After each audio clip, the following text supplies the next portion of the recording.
രാജസ്ഥാനിൽ BJP സർക്കാർ 9 ജില്ലകൾ ഇപ്പോൾ ഒഴിവാക്കിയിരിക്കുകയാണ്. അതായത് അശോക് ഗെഹ്ലോട്ട് ഭരണത്തിന് കീഴിൽ രൂപീകരിച്ച 3 ഡിവിഷനുകൾ ഉൾപ്പെടെയാണ് ഇപ്പോൾ ഒഴിവാക്കിയിരിക്കുന്നത്.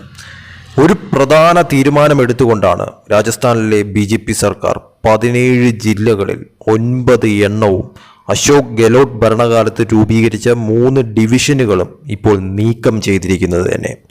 മുഖ്യമന്ത്രിയായിട്ടുള്ള ഭജൻ ലാൽ ശർമ്മയുടെ അധ്യക്ഷതയിൽ ചേർന്ന മന്ത്രിസഭാ യോഗത്തിലാണ് തീരുമാനമായത് തന്നെ.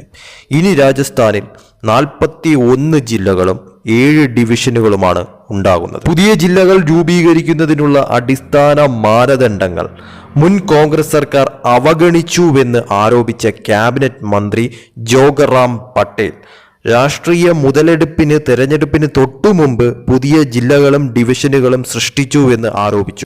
സാമ്പത്തിക സ്രോതസ്സുകളും ജനസംഖ്യയുടെ മാനദണ്ഡങ്ങളും ബ്ലോക്കുകളുടെ എണ്ണവും അവഗണിക്കപ്പെട്ടു എന്നും ഒരു ജില്ല രൂപീകരിക്കുന്നതിനുള്ള ഏറ്റവും കുറഞ്ഞ ആവശ്യകതയായ 6-7 ബ്ലോക്കുകൾ പോലുമില്ലാതെ നിരവധി ജില്ലകൾ ഉണ്ടായിരുന്നു എന്നും പുതിയ തസ്തികകൾ സൃഷ്ടിക്കുകയോ പുതിയ ജില്ലകൾക്കായി ഓഫീസ് കെട്ടിടങ്ങൾ ക്രമീകരിക്കുകയോ ചെയ്തിട്ടില്ല എന്നും ഈ ജില്ലകൾ രാജസ്ഥാനിൽ അനാവശ്യ ഭാരം ചുമത്തുകയാണെന്നും മന്ത്രി പറഞ്ഞു.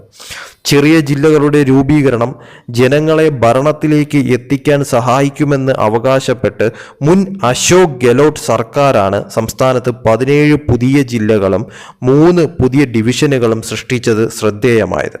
രാജസ്ഥാൻ രൂപീകരണത്തിന് ശേഷം ആദ്യമായി ഇത്രയധികം ജില്ലകൾ രൂപീകരിച്ചതിനാൽ ഈ നീക്കം ചരിത്രമായി കണക്കാക്കപ്പെട്ടു. എന്നാൽ സംസ്ഥാനത്ത് ഭരണം നിലനിർത്താൻ കഴിയാത്തതിനാൽ കോൺഗ്രസിന് ഉദ്ദേശിച്ച ബലം നൽകാൻ തീരുമാനത്തിന് കഴിഞ്ഞിട്ടില്ല. വിരമിച്ച IASകാരുടെ നേതൃത്വത്തിലുള്ള സമിതിയുടെ ശുപാർശ പ്രകാരമാണ് ജില്ലകൾ രൂപീകരിച്ചതെന്നും പൊതുജനങ്ങളുടെ ആവശ്യാനുസരണം ജില്ലകൾ രൂപീകരിച്ചതിനാൽ ജില്ലകൾ ഒഴിവാക്കുന്നത് ജനാധിപത്യ വിരുദ്ധമായ തീരുമാനമാണെന്ന് സർക്കാർ തീരുമാനത്തോട് പ്രതികരിച്ച് സംസ്ഥാന കോൺഗ്രസ് അധ്യക്ഷനായിട്ടുള്ള ഗോവിന്ദ് സിംഗ് പറഞ്ഞിരുന്നു.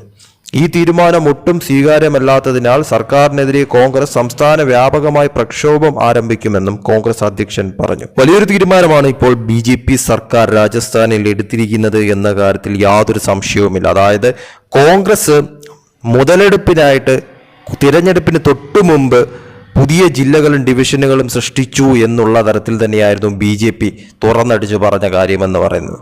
അതുകൊണ്ട് തന്നെയാണ് ഇപ്പോൾ ഈ പറയുന്ന തലത്തിൽ നിലവിൽ 9 ജില്ലകൾ ഉൾപ്പെടെ അശോക് ഗെഹ്ലോട്ട് ഭരണത്തിന് കീഴിൽ രൂപീകരിച്ച 3 ഡിവിഷനുകളും ഇപ്പോൾ നീക്കം ചെയ്തിരിക്കുന്നത് തന്നെ. ഈ നീക്കം ചെയ്ത സ്ഥലങ്ങളെന്ന് പറയുന്നത് Dudu, Kekri, Shahpura, Neem Kathana, Gangapur city, Jaipur rural, Jodhpur rural, Anupgarh, Sanchore എന്നീ സ്ഥലങ്ങളാണ്. അതുപോലെ തന്നെ നിലനിർത്തിയ ജില്ലകൾ എന്ന് പറയുന്നത് ബലോത്ര, ബീവാർ, ഡീഗ്, ദിദ്വാന, കുച്ചമാൻ, കോട്ട്പുത്ലി, ബഹ്റോട്ട്, ഖൈർതാൽ, തിജാര, ഫലോഡി, സലൂംബർ എന്നീ ജില്ലകളാണ്.